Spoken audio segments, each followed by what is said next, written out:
আজকে সকালটা যে এতটা সুন্দর হবে আমি সত্যিই ভাবতে পারিনি।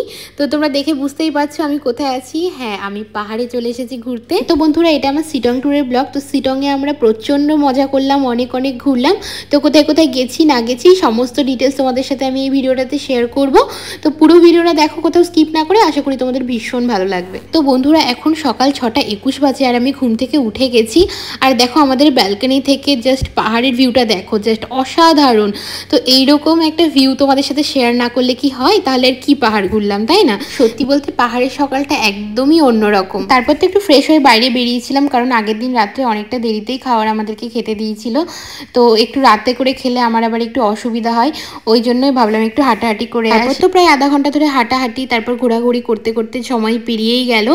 আর পাহাড়ের রাস্তায় নামার সময় তো কিছু মনে হয় না, ওঠার সময় তো অবস্থা খারাপ হয়ে গেছে। আর এইসব করতে করতে তো আমার মুখ চোখ পুরো লাল হয়ে গেছে আর গরম ভাব বেরোচ্ছে। তো তারপর দেখো আমরা হোমস্টের কাছাকাছি চলে এসেছি। আর আমরা যে হোমস্টেটাতে ছিলাম সেই হোমস্টেটার নাম পূজান হোমস্টে। আর হোমস্টেটা বেশ ভালো ছিল।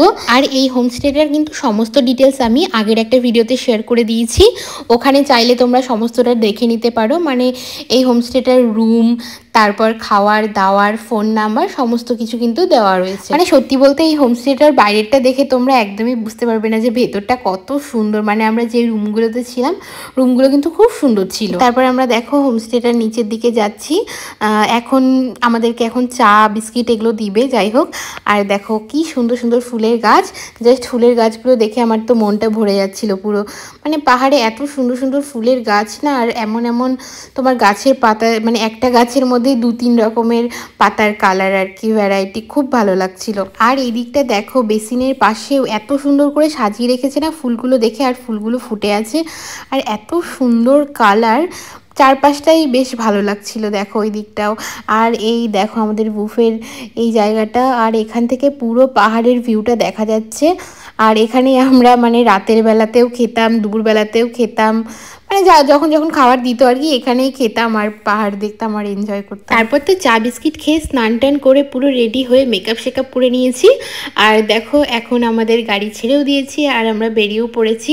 আর দেখো একদম পেছনে বসেছি, আর পেছনে যারা বসে তারাই বোঝে এর কষ্টটা। কি অবস্থা হয়, উঁচু নিচু এবড়ো খেবড়ো রাস্তা, আর গোটা রাস্তায় পুরো ঝাঁকুনি খেতে খেতে আসতে হয়। আর যেতে যেতে একটা এত সুন্দর গাছ দেখতে পেলাম, গাছে কোনো পাতা নেই কিন্তু দেখো একদম ফুলে ভর্তি হয়ে আছে সাদা কালারের। তো আমরা ওটা দেখে জাস্ট অবাক হয়ে গেছি, তাই আমরা বললাম ড্রাইভার দাদাটাকে যে একটু থামাও, একটা ভিডিও ক্লিপ বা একটা ছবি নিয়ে নেই। দেখো পাহাড় দেখতে দেখতে সোজা আমরা চলে এসেছি অহলধারাতে।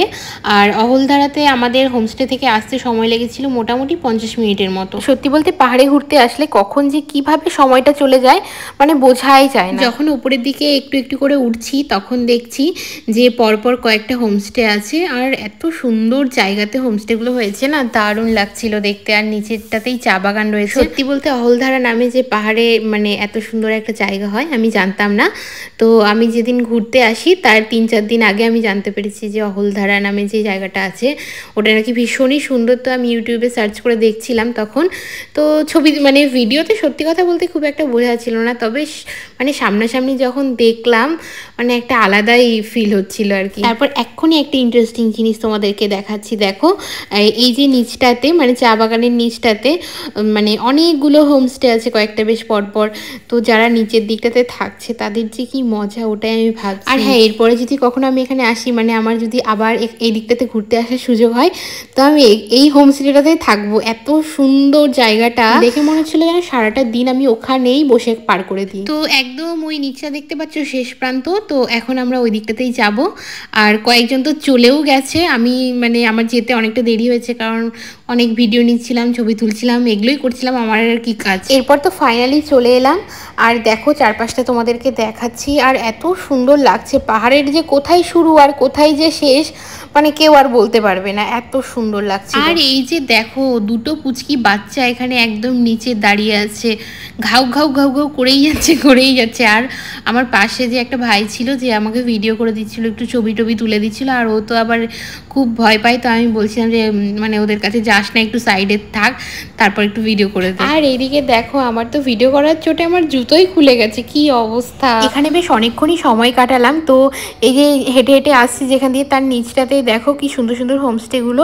যাই হোক, সেখানে তো ওই দিকটা নিচে যাওয়ার আর আমার সুযোগ হলো না, কারণ মোটামুটি কয়েকজন গাড়িতে উঠে গেছে আর আমরাই মানে ছিলাম আর কি এখানে। তো এখন আমরা বেরিয়ে পড়ছি আরও একটা জায়গার উদ্দেশ্যে। তো আমরা এখন চলে যাচ্ছি নামথিং পুকুরি। তো মোটামুটি অহলদারা থেকে সময় লেগেছিল এখানে আসতে মোটামুটি 6-7 মিনিটের মতো। আর এখানে বজরংবলীর মূর্তিটা দেখে তো ভীষণই ভালো লাগছিল। পুরো পেছন দিকে একদম পাইন গাছ আর সামনেই এইরকম একটা ঠাকুরের মূর্তি, দেখে তো পুরো মন ভরে যাচ্ছিল, মানে একটা আলাদাই পজিটিভ ফিল হচ্ছিল। এই পাইন ফরেস্টটা তো পুরো আলাদাই লেভেলের, কি বলবো, কোথাও এত সুন্দর আলো, আবার কোথাও অন্ধকার, মানে মনে হচ্ছে যে কেমন একটা গা ছমছমে ব্যাপার। আর তার মধ্যে চারিদিকে শুধু পোকার ঝিঝি করে আওয়াজ হচ্ছিল। নিচের দিকে উঠতে উঠতে বেশ অনেকটাই উপরে চলে এসেছি। তো শুনলাম যে এখানে নাকি একটা শিব মন্দির রয়েছে। তো ভাবলাম যে না, যখন এত দূর এসেছি তখন আমি দেখেই যাব। তো আমি আর মাসি শুধু এসেছিলাম। তো আর বাকি যারা আমাদের সাথে ট্যুরে এসছে তারা ভাবলো, মানে তারা বলছিল যে না থাক, আর অত উপরে যাব না। তো আমি তো শিব ঠাকুরের অনেক বড় ভক্ত, তাই জন্য ভাবলাম যে না আমি দেখেই আসবো। আমরা উপরে উঠে দেখছি যে মন্দিরের কাছে বেশ অনেকজনই আছে, মানে সবাই আর কি দর্শন পাওয়ার জন্যই গেছে আর কি। তো আমরা যখন ওখান থেকে বেরিয়েও আসছি তখনও দেখছি অনেকজন উপরে উঠে উঠে আসছে। পাহাড়ে ঘুরতে এসেছে, কত যে ভিডিও করেছি আর কত যে ছবি তুলেছি তার কোনো ঠিক ঠিকানা নেই। পুরো মেমোরি ফুল করে দিয়েছি, আর মেমোরি ফুল হয়ে যাচ্ছে, আর এটা ওটা সেটা বারবার ডিলিট করেই যাচ্ছি। আর সত্যি কথা বলতে ছবি ভিডিও এগুলো তোলা তো অস্বাভাবিক কিছু না, তাই না? এই যে ভিডিওগুলো করছি সেটা তোমাদের সাথে শেয়ার করব। আর প্রায় মোটামুটি 2 বছর বাদে আমি আবার কোথাও ঘুরতে এলাম, মানে আমার সময়ও হচ্ছিল না কোনো কিছুই, যেন আর মানে সব কিছু থমকে গেছিলো আর কি ঘোরাফেরার দিক দিয়ে। তো অনেক দিন বাদে ঘুরতে এসেছি, সেই জন্য প্রচণ্ড এক্সাইটেড হয়ে আমি অনেক ভিডিও করেছি, ছবি করেছি, খুব ভালো লাগছিল। পাইন ফরেস্টে বেশ অনেকক্ষণ সময় কাটানোর পরই এখন আমরা সোজা চলে যাচ্ছি একটা চায়ের বাগানে। তো আমাদের মোটামুটি যেতে সময় লেগেছিল, মানে এই নামথিং পুকুরি থেকে যেতে সময় লেগেছিল ওই 12-13 মিনিটের মতো। তো দেখো আমরা এখন চলেও এসেছি। এই যে সামনের এই ভাইটাকে দেখতে পাচ্ছ, ওকে আমি সত্যি কথা বলতে খুব চালিয়েছি, মানে যখন যেটা বলেছি তখন সেটা শুনেছি। কখনো বলেছি আমাকে এইভাবে ভিডিও করে দে, কখন বলেছি এইভাবে ছবি তুলে দে, এই করে দে, ওই করে দে, আর সত্যি কথা বলতে আমার কথা খুব শুনেছে। এই যে এখন দেখো ভেতরে আমরা যাচ্ছি আর কি হেঁটে হেঁটে, আর চায়ের বাগানটা দেখে তো আমি পুরো অবাক হয়ে গেছি। এত সুন্দর, এত সুন্দর, কি বলবো, মনে হচ্ছে এখানে গিয়ে পুরো শুয়ে পড়ি। তারপর অনেক ভাবনা চিন্তা করার পর ভাবলাম যে না না থাক, এগুলো করার কি দরকার, এখানে যারা কাজ করে তাদের আর কষ্টটাকে আমি আর নষ্ট করতে চাই না। তাই জন্য আমি ডিসিশনটা চেঞ্জ করে দিলাম। ভাবলাম যে একটু সুন্দর সুন্দর করে ভিডিও আর ছবি তুলে নিই, তাহলেই তো আমার মনটা ভালো হয়ে যাবে। আর জানো তো এই চা বাগানে এসে এত সুন্দর মানে হাওয়া দিচ্ছিল, মানে আমার মনটাও পুরো ঠান্ডা হয়ে গেল, আর তার সাথে সাথে আমার শরীরটাও ঠান্ডা হয়ে গেল। আর জানো তো এখানে এসে আরও একটা ঘটনা ঘটেছে, মানে আমরা যেদিক দিয়ে যাচ্ছিলাম আর কি, তো ওর পাশে একটা হোমস্টে ছিল। তো সিঁড়ি ছিল, সিঁড়ি দিয়ে ওঠা যায় আর কি, ওরম কোনো ব্যাপার নেই যে মানে দরজা বা কিছু ওরম আটকানোর কোনো কিছু ছিল না জায়গা। তো ওই হোমস্টেটার ওখানে জাস্ট এমনি একটা ছবি তুলছিলাম। তো তখন ওখানে মানে যারা কাজ করে আর কি, তারা বলছে যে কিসকা পারমিশন লিয়া। তো আমরা যাই হোক সত্যি কথা বলতে একদম বুঝতে পারিনি। তো আমরা সরি টরি বলে ওখান থেকে চলে এসেছি। তারপর দেখো আমরা আই লাভ শিটং লেখাটা যে আছে এখানেও চলে এসেছি, আর ওখানের থেকে নিচের ভিউটা তো ভীষণই ভালো ছিল।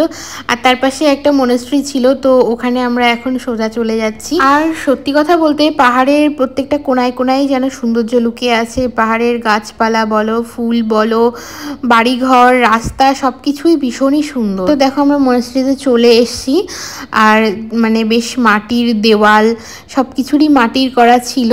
আর যখনই ঢুকলাম আর কি এত সুন্দর লাগছিল, বেশ হালকা আলো আলো আর অন্ধকার অন্ধকার, আর বেশ ঠান্ডা ঠান্ডা লাগছিল, খুব ভালো লাগছিল কিন্তু। আর হ্যাঁ, এই মনেস্ট্রিটাতে কিন্তু যে আগেকার যে প্রাচীনতর ভাবটা যেটা ছিল, তো সেই ব্যাপারটাকে ধরে রেখেছে আর কি। আর হ্যাঁ, এখানে এসে আমি আরেকটা জিনিস খুব ভালো মতনই বুঝতে পারলাম যে এখানকার যে একটা আলাদা রকম পবিত্রতা, শান্তির যে ব্যাপারটা রয়েছে, সেই জিনিসটা কিন্তু আমি খুব ভালো মতন অনুভব করতে পেরেছি। আর আরেকটা জিনিস তো আমি একদম নতুনত্ব দেখলাম, সেটা হচ্ছে ধূপদানি। আমাদের ওখানে ধূপদানিগুলো বেশ গোল গোল হয়, আর এখানে দেখো একদম পুরো লম্বা ধরনের, একদম বেশ ইউনিক টাইপের। তো অনেক ঘুরলাম ফিরলাম, মজা করলাম, ছবি তুললাম, ভিডিও করলাম। তো এখন আমরা হোমস্টেতে ফিরে যাচ্ছি। আর এই মনেস্ট্রিটা থেকে আমাদের হোমস্টেতে যেতে সময় লেগেছিল প্রায় 1 ঘন্টা খানিক। তো আমরা এসে ফ্রেশ হয়ে এখন খেতে বসে গেছি।